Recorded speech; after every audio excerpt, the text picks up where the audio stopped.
Alright, this is the stock Proto bolt. We're just going to get some velocity readings.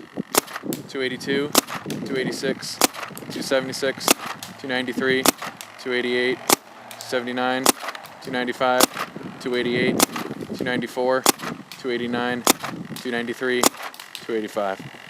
For fun, let's rip a few so we can get a comparison on sound signature.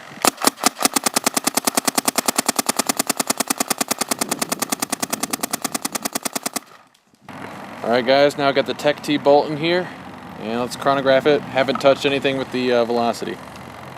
286, 292, 279, 283, 292, 280, 286, 285, 290, 289, 289, 282, 291, 289, 288, 289. And let's rip the rest of the paint.